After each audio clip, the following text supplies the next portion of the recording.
আসসালামু আলাইকুম, সবাই কেমন আছেন? আজকে নিয়ে আসলাম খুব মজাদার এবং খুব পুষ্টিকর একটি হালিম রেসিপি।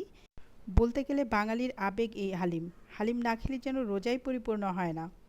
আমার দেখানো সিস্টেম অনুযায়ী হালিম তৈরি করলে পরিবারের সকলকে নিয়ে তৃপ্তি সহকারে অনেক দিন ধরেই হালিমটি উপভোগ করতে পারবেন।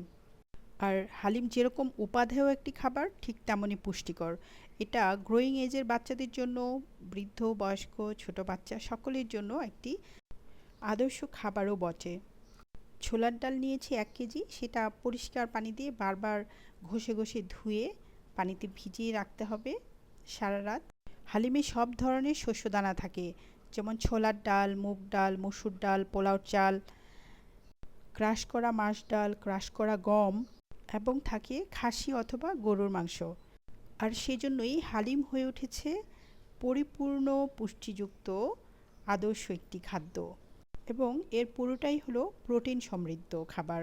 বড় একটা প্যানে তেল নিয়ে তাতে পেঁয়াজ দিয়ে আদা, রসুন, জিরা সমস্ত মশলা কষিয়ে এবার ধোয়া ছোলাটা ভালো করে কষিয়ে নিয়ে তারপরে পানি দিয়ে রান্না করে নিতে হবে।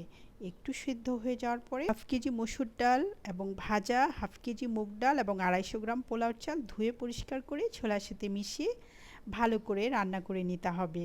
এবং ডালগুলো ভালো করে নেড়ে নেড়ে রান্না করতে হবে। একটা পর্যায়ে ডালগুলো সব খুলে যাবে, সেই পর্যায়ে ওতে মিশাতে হবে রান্না করে রাখা গরু অথবা খাসির মাংস। সেটা আপনি আপনার পরিমাণ মতো দিতে পারেন। আমি এখানে 3 কেজি খাসির মাংস নিয়েছিলাম, চর্বিযুক্ত। হালিমে চর্বিযুক্ত মাংসটা দিতে পারলেই টেস্টটা অনেক মজার হয়। এবার অন্য একটি পাত্রে আগে থেকে ভিজিয়ে রাখা 250 গ্রাম ক্রাশ করা মাস ডাল এবং 250 গ্রাম ক্রাশ করা গম ভালো করে এরকম নেড়ে চেড়ে সেই রান্না করে রাখা ডালের মধ্যে মিশিয়ে ভালো করে ঘুরতে হবে এবং ভালো করে নাড়াতে হবে। এই ক্রাশ করা মাস ডাল আর গম দেওয়ার পরে একদম ফুটে ওঠা পর্যন্ত ঘন ঘন নাড়াতে হবে। এতে করে হালিমটা হবে স্মুথ, কোনো রকম লাম্পস তৈরি হবে না। এবার আগে থেকে রান্না করা গরুর অথবা খাসির মাংসটা দিয়ে মিক্সড করে ভালো করে নাড়াতে হবে।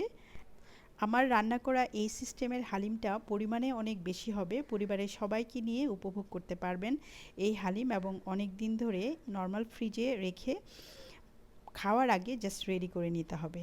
এই হালিমটা তৈরি হওয়ার পরে আমি ছোট ছোট পাত্রে করে নর্মাল ফ্রিজে আলাদা আলাদা ভাগে রেখে দিয়েছিলাম। তারপর যেদিন আমি হালিমটা খাবো সেটা বের করে গরম পানি দিয়ে একটু গরম করে ভালো করে আদা কুচি এবং পেঁয়াজ কুচি দিয়ে বাগার দিয়ে জাস্ট খাওয়ার উপযোগী করে নিয়ে ইফতারের পরে খেয়েছি, যেটা অত্যন্ত সুস্বাদু এবং পুষ্টিকর ছিল। বাচ্চা বড় সবার জন্য একটি পারফেক্ট উপযোগী একটি হালিম রেসিপি, যেটা আপনারা করলে আপনারা তৃপ্তি সহকারে পরিবারের সকলকে নিয়ে এবং সবাইকে বিলিয়ে খেতে পারবেন।